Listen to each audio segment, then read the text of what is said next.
अच्छा, इंद्र तो वैसे ही बहुत शांत और प्रकाशित करने वाला होता है, वो परम है।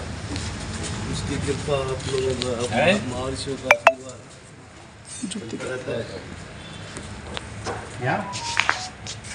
अभी पहले वो दरबार चौपलन होती थी हाउस।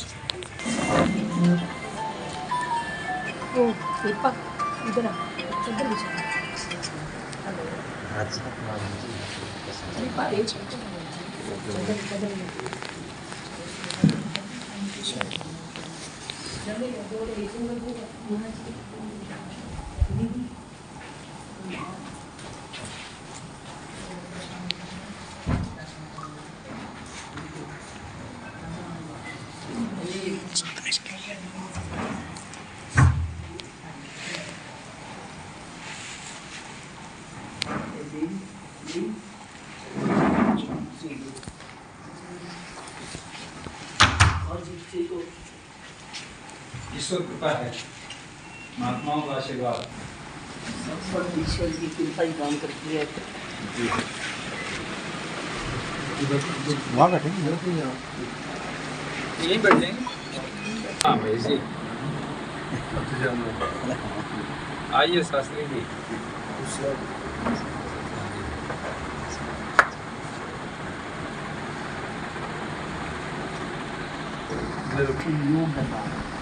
जी, तो कितने साल से यहाँ प्रयाग रहे हैं? 40 साल। 80वीं गद्दी है, 80 में।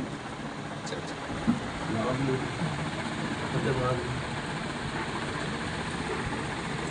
मैं 80 तक यहाँ आता था। 80 तक 1980 में यहाँ आते रहे हैं। मैं आते रहे। 80 तक की बात कर रहा हूँ। गुरुकुल में सन रहा। 83 में यहाँ आना शुरू। गुरुकुल में आर्यनगर गुरुकुल में था, मैं वहाँ पढ़ा भी, मैंने पढ़ाया भी। इस दौरान मेरे पढ़ा हुआ। हम भी 72 में मैट्रिक करके निकले हुए हैं। जी, तो यहाँ आते रहते थे उस टाइम। इस इलाके में बहुत दूर चंदा भी बहुत करते थे आप यहाँ से। वेद मंदिर गुरुकुल के लिए खूब जाता था। में चंदा काफी जाता था। मेरा आना जाना खूब रहा है। फिर मैं राजस्थान में हूँ। शिखर श्याम की शिकर मैं राजस्थान में हूँ। मैं 10 साल गंगानगर में रहा हूँ। फिर 5-6 साल दिल्ली रहा। तो शिकर में आश्रम बना दिया था। तो शिकर से फिर मुझे मोदी जी ने राजनीति में गुजार दिया।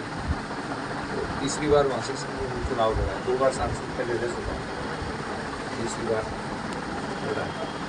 तो मैंने आपसे कहा भाई अपने जितने संत हैं सबसे मिले।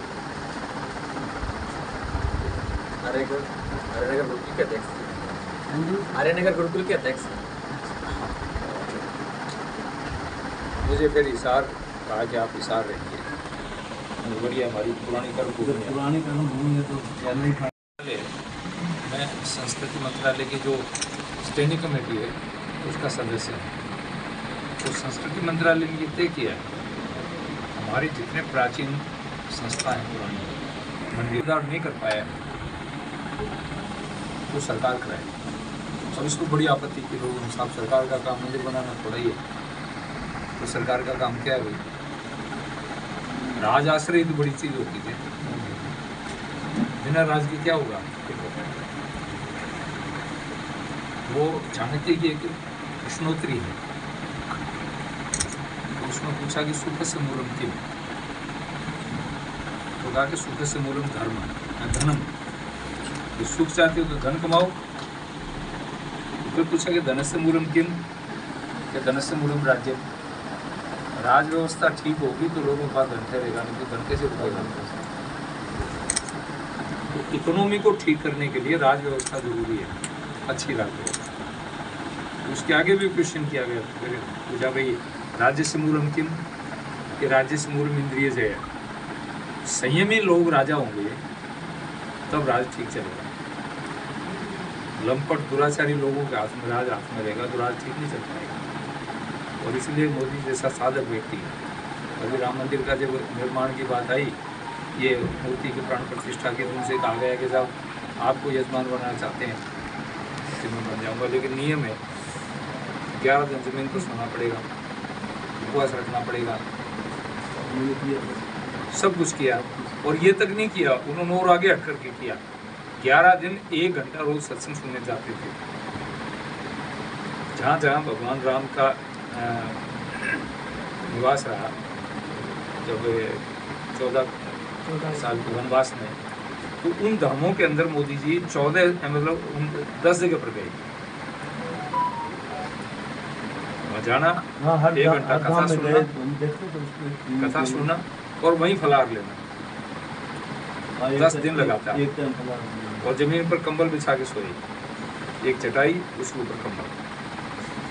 तो ये एक जीवन में साधना है। नहीं तो कौन प्रधानमंत्री पे मेरे को क्या लेना देना तुम्हारा, तुम कर लो, मैं तो जमीन पर सो।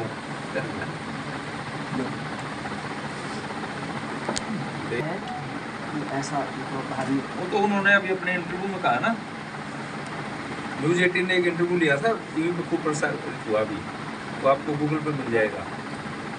तो उनसे पूछा कि भाई ये जितने भी ये काम हो रहे हैं ये आप क्यों कर रहे हैं? तो उन्होंने कहा कि मुझे भगवान ने भेजा इसलिए,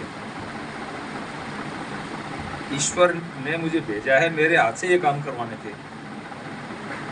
परमात्मा करवा रहा है, मैं नहीं कर रहा हूँ, ईश्वर करवा रहा है मेरे से। ये भाव है। कल तो आप अपना परिचय तो हमारे दर्शकों को बताओ जी।